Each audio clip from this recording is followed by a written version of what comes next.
नमस्कार साथियों, स्वागत है आप सभी का मेरी धर्म चर्चा में। दोस्तों, आप सबका स्वागत करता हूं। साथियों, आज हम बात करेंगे हमारी मिट्टी में जीवाणुओं का महत्व। दोस्तों, जीवाणुओं का हमारी मिट्टी के अंदर आप सबको पता है बहुत ज़्यादा महत्व है। दोस्तों, अगर जीवाणु नहीं होते हमारी मिट्टी के अंदर तो हमारा किसी भी प्रकार का पेड़ पौधा उगना और किसी भी प्रकार का डिकम्पोजिंग होना, यानी गल सड़ के कोई भी चीज़ हम मिट्टी में डालते हैं वो गल सड़ करके हमारी मिट्टी में मिल जाती है, उसका कार्बन बन जाता है। तो वो जो डिकम्पोजिशन की जो क्रिया है वो भी बिल्कुल संभव दोस्तों नहीं हो पाती अगर हमारी मिट्टी के अंदर जीवाणु की मात्रा ना होती। दोस्तों, हमारे मिट्टी के अंदर, हमारे पौधों के अंदर, यहाँ तक कि हमारे जो पौधे के जो बीज होते हैं उनके अंदर भी दोस्तों अनेक प्रकार के जीवाणु पाए जाते हैं। जी हाँ दोस्तों, हमारे जो बीज होते हैं उनके अंदर भी जीवाणु होते हैं। साथियों, अनेक प्रकार के जीवाणु अनेक प्रकार के वातावरण में डेवलप होते हैं। कुछ जीवाणु ठंडी में ज़्यादा डेवलप होते हैं, कुछ जीवाणु गर्मी में डेवलप होते हैं, और दोस्तों कुछ जीवाणु ऐसे होते हैं जो नमी के अंदर ज़्यादा डेवलप होते हैं। दोस्तों, इसका उदाहरण के लिए दोस्तों देखिए, हम कोई बीज लगाते हैं, हमारे सभी प्रकार के जो बीज होते हैं वो अपने समय पर ही उगते हैं। अगर हम उसको विपरीत मौसम में उगाना चाहें तो वो संभव नहीं हो पाते। जैसे कि आप गेहूं का बीज कोई ले लीजिए, गेहूं के बीज को अगर हम गर्मी में उगाना चाहें तो वो संभव नहीं है। उसको उगने के लिए सर्दी का मौसम ही चाहिए डेवलप होने के लिए। और इसी प्रकार दोस्तों अनेक प्रकार के बीज जो है अलग अलग मौसम में ही उग पाते हैं। तो दोस्तों, इसको देखते हुए हम कह सकते हैं कि अलग अलग जीवाणुओं को डेवलप होने के लिए अलग अलग प्रकार का मौसम की जरूरत होती है। दोस्तों, आप सबको पता है लंबे समय से, लगभग 1960 के दशक से हमारे देश में केमिकल का प्रयोग करना शुरुआत हुई, और उसके बाद हमने पीछे मुड़कर नहीं देखा। हम उसकी मात्रा को केमिकल का, चाहे हम फर्टिलाइजर हो या हमारे पेस्टिसाइड हो जो हम स्प्रे करते हैं अपने पौधों के ऊपर, उनकी मात्रा को हम साथियों बढ़ाते ही चले गए। और आज पोजीशन ऐसी हो गई है कि हमारी मिट्टी के अंदर कार्बन और जीवाश्म की मात्रा या हमारे जीवाणुओं की मात्रा लगभग खत्म होने के कगार पर आ गई है। दोस्तों, अगर इसी प्रकार से हम अंधाधुंध इस केमिकल का प्रयोग करते रहे तो एक दिन वो भी जरूर आएगा कि हमारी मिट्टी से कार्बन की मात्रा बिल्कुल खत्म हो जाएगी, क्योंकि हमारे जीवाणु ही मिट्टी में की संख्या जो जीवाणुओं की वो बिल्कुल नगण्य हो जाएगी। दोस्तों, आज हम बात करेंगे कि जीवाणुओं को हम अपनी मिट्टी में किस प्रकार बढ़ा सकते हैं, उनकी संख्या को कैसे बढ़ा सकते हैं। दोस्तों, उम्मीद करता हूं मेरी आज की वीडियो को आप बहुत ही ध्यान से देख करके आप भी जो मैं बताऊंगा उस प्रकार से अपनी मिट्टी में जीवाणु की संख्या को बढ़ा सकते हो। तो दोस्तों, इसमें जो सबसे पहला जो तरीका है वो है हम मल्चिंग से, ऑर्गेनिक मल्चिंग। मैं प्लास्टिक की मल्चिंग की बात नहीं कर रहा दोस्तों, उसमें तो जीवाणु खत्म होते हैं, समाप्त होते हैं। ऑर्गेनिक मल्चिंग दोस्तों एक ऐसा रामबाण तरीका है अपनी जमीन में जीवाणुओं को बढ़ाने का। दोस्तों, उसका एक तरीका है मल्चिंग का, मैं आपको बताता हूं। सबसे आसान और सबसे बेहतरीन तरीका आज आपको बता रहा हूं मैं। आप किसी भी प्रकार की, जैसे हमारे धान के समय में हमारी धान कटती है और उसकी पुराली बच जाती है दोस्तों, उस या हमारी जो बाजरा है या ज्वार है, उसकी जो टहनियाँ होती हैं, पूड़ी बना करके हम अपने पशुओं को चलाते हैं। उसको आप क्या करिए, जैसे हम अपने पशुओं को चारा बनाते हैं गंडासे में काट करके, तो इसके लिए दोस्तों सबसे आसान और सबसे बेहतर उपाय क्या है कि आप अपने खेत में मल्चिंग की ज़्यादा से ज़्यादा मात्रा बढ़ाएं। कैसे बढ़ा सकते हैं दोस्तों? सबसे आसान और सबसे बेहतर तरीका, आप धान की जब फसल कटती है उस समय उसकी पुराड़ी को हम बहुत औने पौने दाम में बेच देते हैं। ज़्यादा से ज़्यादा हमें क्या मिलता है, 4,000, 5,000, 2,000, 3,000 रुपये, इतने ही में जाती है हमारी 1 एकड़ की जो पुराड़ी है वो। उसको आपको क्या करना है, बेचना नहीं है।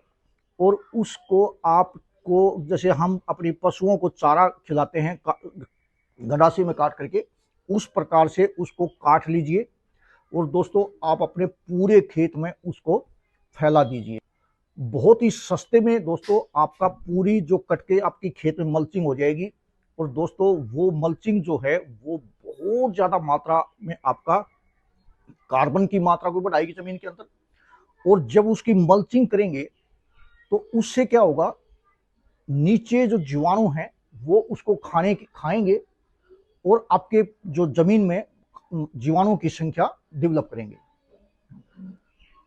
परंतु आजकल तो उनको खाने के लिए कुछ मिलता ही नहीं है जमीन में, क्योंकि कार्बन खत्म हो चुका है। अगर आपने कार्बन उसमें डाल दिया तो एक तो आपकी जमीन में कार्बन की मात्रा बढ़ गई और दूसरा आपकी जमीन में जीवाणु की संख्या बढ़ गई, क्योंकि उसको खाने के लिए मिल गया कार्बन। तो बहुत आसान तरीका दोस्तों, अगर आप इस प्रकार से अपनी मल्चिंग का प्रयोग करके अपनी जमीन में डाल देते हो कटवा करके, तो आपकी जमीन में जीवाणु की संख्या मैं बिल्कुल गारंटी के साथ कहता हूं दोबारा से बढ़नी शुरू हो जाएगी। दूसरा तरीका दोस्तों बहुत ही आसान है कि आप आजकल जो है हमारे बीच में वेस्ट डिकम्पोजर है या गोकृपा अमृत है, 2 कल्चर आज हमारे बीच में मौजूद हैं। ये भी दोस्तों हमारे जो गाय के जो गोबर है और मूत्र है उसमें से ही जीवाणु निकाल करके एक जगह इकट्ठे किए हैं। मैंने प्रैक्टिकल किया दोस्तों, मैं अपना अनुभव बता रहा हूँ। मैंने इसका जब अपने गांव का जो मेरा फार्म हाउस है वहां मैंने इसका प्रयोग किया तो मेरे खेत में इतने केंचुए आ गए थे। मैं किसी की झूठी बात नहीं कर रहा दोस्तों, अपना प्रैक्टिकल बता रहा हूँ। इससे 100% जो है आपके केंचुओं की संख्या, आपके जीवाणु की संख्या डेवलप होती है। तो साथियों, मेरे पास यहाँ पर वेस्ट डिकम्पोजर या जो गोकृपा अमृत नहीं था, तो मैंने अपने घर से गांव से ही एक बोतल लेके आया था। तो दोस्तों आज हम बनाएंगे अपने यहाँ किचन गार्डनिंग के लिए गोकृपा अमृत। तो साथियों उसके लिए सबसे पहले आपको लेना है गोकृपा अमृत। दोस्तों हमें हमारे 2 प्रकार का कल्चर हमारे मार्केट में मौजूद है। एक वेस्ट डिकम्पोजर के नाम से आता है जो शीशी हमें मोल मिलती है। अभी कुछ दिन पहले मैंने आपने जो खाद डाला था, मैंने 200 लीटर का ड्रम बनाया था अनेक प्रकार का जो डाल करके, उसमें मैंने वेस्ट डिकम्पोजर डाला हुआ है। और अभी मैं अपना अलग से गोकृपा अमृत मैं अपना तैयार करूंगा आज। तो ये देखिए गोकृपा अमृत कहीं से भी आपके आसपास कहीं किसी के पास कोई हो तो उससे आप अपनी केवल आपको 1 बोतल चाहिए 200 लीटर को बनाने के लिए। क्यों, आपको एक विशेष ध्यान रखना है। अगर तो जो साथी आपको ये कल्चर देगा वो उसको पता होगा इस बात का, वो ध्यान रखेगा। 1% अगर वो ध्यान नहीं रहे उसको, तो आपको ध्यान रखना। देखिए ये इसके ऊपर आपको सुराख नजर आ रहा होगा, बोतल के ऊपर, ढक्कन के ऊपर। तो इस बोतल के ऊपर, ढक्कन के ऊपर एक सुराख होना बहुत जरूरी है दोस्तों। अगर इस बोतल में सुराख नहीं होगा तो इसके अंदर जितने भी जीवाणु हैं वो सारे बिना ऑक्सीजन की कमी के वो इसमें मर जाएंगे और आपका जो कल्चर है वो अच्छी क्वालिटी का बन करके तैयार नहीं हो पाएगा। और आपको ये 200 लीटर की जो ड्रम होता है, 200 लीटर जो पानी में केवल 1 शीशी 1 लीटर की काफी होती है। तो क्योंकि मैं यहाँ अपने किचन गार्डनिंग के लिए तैयार कर रहा हूँ तो मैंने ये 20 लीटर पानी लिया है। तो 20 लीटर पानी में हम इसको, ये देखिए इसमें से आपको ये जो इसमें सुराख है ये आपको दिख रहा होगा। तो हम इसको ढक्कन को देंगे खोल और ये 1 लीटर जो है पानी इसमें डाल देंगे। इसके बाद दोस्तों अगली जो चीज आपको मिलानी है वो 2 लीटर आपको गाय की लस्सी मिलानी है। दोस्तों अगर आप एक गोकृपा अमृत बना रहे हो तो आपको केवल गाय की लस्सी ही मिलानी पड़ेगी।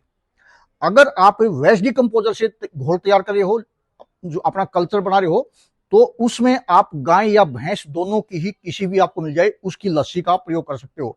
तो देखिए ये मेरे पास है दोस्तों, मैं मेरे यहाँ नजदीक ही एक गौशाला है, वहां से मैं ये लस्सी लेके आया हूँ।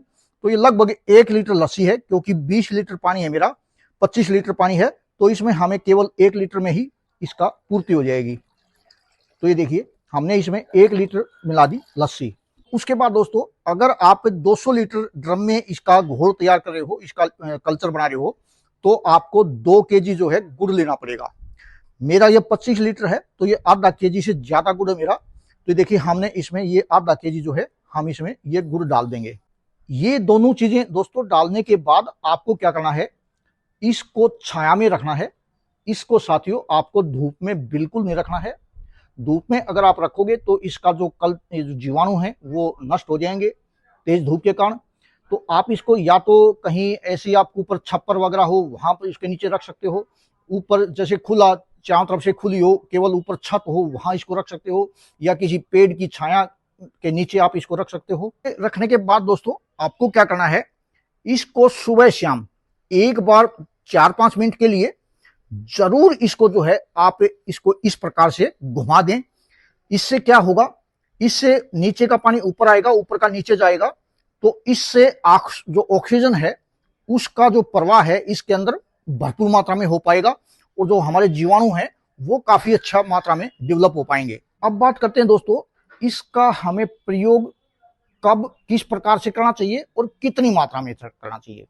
पहला उपाय तो है, जैसा कि मैंने अभी बताया आपको, कि आपको अपने खेत के अंदर मल्चिंग जो आपकी धान की जो पुराली है वो आपने काट के अपनी जमीन पर बिखेर दी है, उसके ऊपर आप 200 लीटर, कम से कम 200 लीटर, ज्यादा आप कितना भी डाल सकते हो, 500 लीटर तक डाल सकते हो, उसको अपने पूरे खेत के ऊपर 200, 300, 500 लीटर को अपने पूरे खेत के ऊपर छिड़काव कर दो उस पुराली के ऊपर। दोस्तों आपकी पुराली को अगर पुराली 6 महीने में गल सड़ करके आपकी का कार्बन बनाएगी, तो वो इससे केवल 2 महीने के अंदर, जब तक आपकी अगली फसल बोने का समय आएगा, उससे पहले पहले गला करके आपकी जमीन के अंदर कार्बन की मात्रा को बढ़ा देगा। दोस्तों आप ये सुन करके हैरान हो जाओगे कि ये जो कल्चर है, इसके 1 ml कल्चर में 2.5 लाख करोड़ जीवाणु होते हैं, और जब ये आपकी जमीन के अंदर जाएंगे तो आप सोच सकते हो कि इसकी जो संख्या है इनकी कितने लाख करोड़ तक पहुंच जाएगी। तो देखिए दोस्तों, इसका प्रयोग हम कई प्रकार से कर सकते हैं अपनी फसलों के अंदर। इसको हम अपनी मिट्टी के अंदर पानी के साथ भी बहाकर चला सकते हैं, और इसका अपने पौधों पर स्प्रे भी कर सकते हैं। इसका एक और बहुत बढ़िया तरीका है दोस्तों प्रयोग करने का, कि आपकी जो ही फसल कटती है, जैसे अभी मान लीजिए गेहूं की फसल आपकी चल रही है, कटाई पर है, गेहूं की फसल कटने के बाद आपको क्या करना है, एक गहरी जुताई कर दीजिए, और जुताई करने के बाद उसको उसमें दोस्तों एक बार आपको पानी लगाना पड़ेगा। एक पानी आपने लगा दिया, और पानी लगाने के बाद 2 या 3 दिन बाद जब भी आपकी थोड़ी मिट्टी सख्त हो जाए, पैर रुकने लायक, उस समय आपको क्या करना है, 200 लीटर आपको कल्चर लेना है। ये जो घोल आपने तैयार किया हुआ है, 200 लीटर घोल को आप पूरे खेत के अंदर दोस्तों स्प्रे कर दीजिए। उसके बाद आप अपनी अगली जो फसल बोओगे उस समय तक आपकी सभी प्रकार के खरपतवार को गड़ा करके ये आपके अगले जो फसल होगी उसके पौधों की जड़ों तक अटैक करने लायक बना देंगे। उसके बाद दोस्तों आपको अगला जो प्रयोग करना है वो करना है इसका, जो ही आपकी फसल थोड़ी सी बड़ी हो जाए, महीना 20 दिन, महीना 1.5 महीने की, तो उसके बाद एक स्प्रे इसी प्रकार से आप अपनी फसल के ऊपर कर दीजिए, स्प्रे कर दीजिए पूरी फसल के ऊपर। और दोस्तों उसके बाद अपने पौधों की गरिंदी देखिए आप। तो ये देखिए दोस्तों, ये हमारा बन करके तैयार हो गया है, और अब इसको क्या करना है आपको, इससे देखिए इसमें बीच में आपको सुराख नजर आ रहा होगा, इसको बिल्कुल टाइट बंद दोस्तों आपको नहीं करना है। कोई भी इस प्रकार का अगर आपके पास वो ढक्कन है तो आप उसको रख दीजिए, ऊपर सुराख है तो इसमें कोई समस्या नहीं, इसमें से ऑक्सीजन जाती रहेगी। अगर आपके पास इस प्रकार का कोई ढक्कन नहीं है तो आपको क्या करना है, इसको हटा करके इसकी जगह आपको कोई भी एक टाट की बोरी हो, ये देखिए इस प्रकार से ये कट्टा है हमारे टाट का, सूत का, ये देखिए इस प्रकार से आप कोई कट्टा या बोरी रख करके इसको ऊपर, प्लास्टिक आपको इसको नहीं रखना है ताकि इसमें इसे ऐसा कोई चीज ना रखें जिसमें से ऑक्सीजन प्रवाह ना हो सके। तो ये हमारा बन करके दोस्तों तैयार हो गया, और 1 सप्ताह बाद हम इसको प्रयोग अपनी किसी भी फसल में कर सकते हैं।